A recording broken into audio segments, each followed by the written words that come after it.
Assalamualaikum warahmatullahi wabarakatuh. Yang terhormat Bapak dosen pembimbing mata kuliah Manajemen Bisnis Syariah yang saya hormati, beserta teman-teman yang berbahagia. Baik, di sini kami kelompok 1 akan mempresentasikan tentang pengarahan dalam Islam.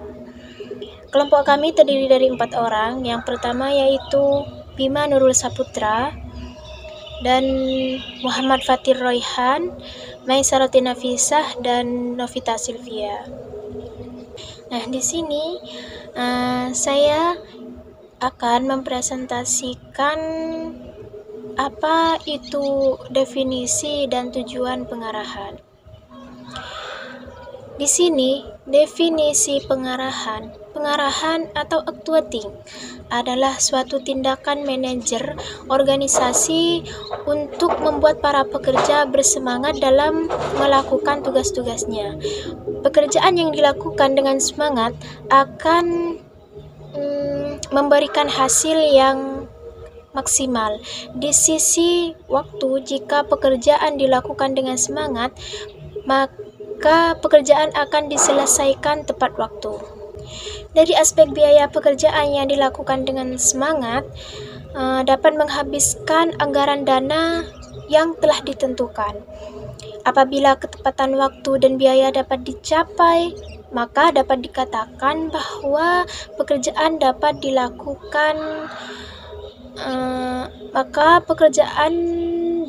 dilakukan dan diselesaikan secara efektif dan efisien. Dari aspek biaya pekerjaan yang dilakukan dengan semangat dapat menghabiskan anggaran dana yang telah ditentukan. Apabila ketepatan waktu dan biaya dapat dicapai, maka dapat dikatakan bahwa pekerjaan dapat dilakukan dan diselesaikan dengan efektif dan efisien. Tentunya dapat mendukung terwujudnya tujuan yang akan dicapai. Fungsi pengarahan dilakukan untuk mendorong para pekerja bersemangat dalam bekerja. Dalam organisasi, kegiatan tersebut menjadi tugas dan tanggung jawabnya para manajer organisasi. Nah, di sini menurut Amirullah Haris Budiono, fungsi pengarahan merupakan proses untuk membangkitkan semangat kerja karyawan dan membimbing mereka guna bekerja sesuai rencana untuk mewujudkan tujuan yang akan dicapai. Dan di sini ada lagi menurut George R. Terry, fungsi pengarahan adalah suatu tindakan yang dilakukan oleh suatu kelompok kerja untuk menyelesaikan tugas-tugas yang mereka terima, sehingga tujuan kelompok dapat terwujud. Menurut Terry ini, bahwa untuk mencapai tujuan kelompok, para pekerja dan organisasi harus fokus pada tugas-tugas serta pekerjaan yang harus dilakukan. Baik, itu tadi presentasi tentang definisi, terus dilanjutkan dengan tujuan pengarahan. Nah, seperti yang kita ketahui, orang yang mempunyai wewenang memberi perintah ialah orang pemimpin, seorang pemimpin. Pemimpin pasti mengharapkan bawahannya harus menghasilkan sesuatu yang diinginkan oleh atasan. Nah, dalam memberikan arahan atau pengarahan, seorang manajer atau atasan harus memiliki tujuan yang tersirat.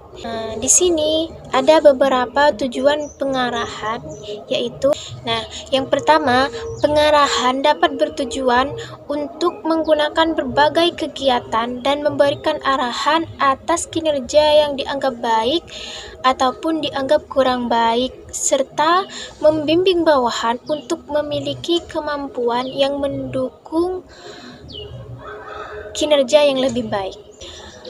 Nah, yang kedua, mengkoordinasikan kegiatan bawahan, sehingga kegiatan masing-masing bawahan yang beraneka ragam dapat terarah kepada tujuan organisasi atau perusahaan.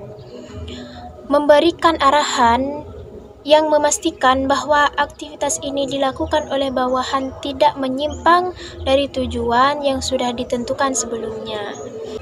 Nah, terus yang ketiga, menjalin hubungan baik antara atasan dan bawahan. Memerintahkan bawahan merupakan sarana komunikasi antara pemimpin dan bawahan. Dengan memberikan arahan kepada bawahan, mengalirkan berbagai gagasan, sehingga bawahan mengerti dengan baik kemana kegiatan harus dilaksanakan. Nah, terus yang keempat, pemberian arahan kepada bawahan juga dimaksudkan untuk memberikan pendidikan kepada bawahan itu sendiri. Oleh karena itu, pemberian perintah kepada bawahan harus dilakukan dengan mengingatkan pengetahuan orang yang menerima pesanan tersebut. Nah, yang kelima ini memberi izin untuk mencapai tujuan bisnis. Agar hal ini benar-benar terjadi kaitannya dengan pengawasan, jadi jika bawahan menyimpang dari jarum tujuan perusahaan, pemimpin harus meminta bawahan untuk tidak mengulanginya lagi. Baik, cukup tadi presentasi dari saya. Materi selanjutnya akan dilanjutkan oleh partner-partner saya. Terima kasih. Assalamualaikum warahmatullahi wabarakatuh. Perkenalkan, saya Novita Selvia, salah satu anggota dari kelompok 1 yang ditugaskan untuk membuat makalah yang berjudul Pengarahan atau Directing dalam Islam di mata kuliah Manajemen Bisnis Syariah. Di sini saya akan melanjutkan penyampaian materi dari rekan saya yang telah menjelaskan tentang definisi dan tujuan pengarahan. Maka dari itu, selain definisi dan tujuan, pengarahan juga memiliki beberapa bagian-bagian atau elemen-elemen penting dan juga terdapat beberapa manfaat dalam pengarahan.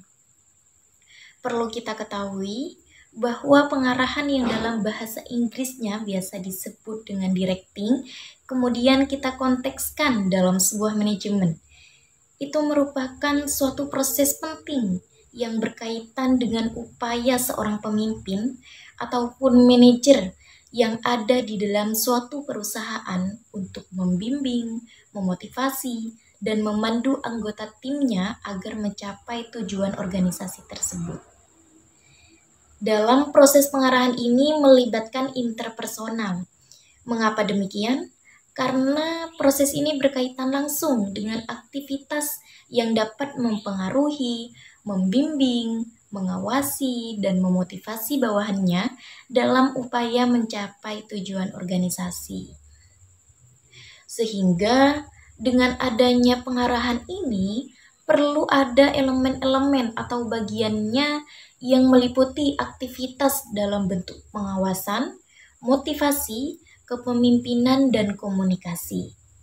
Bagian pertama itu pengawasan.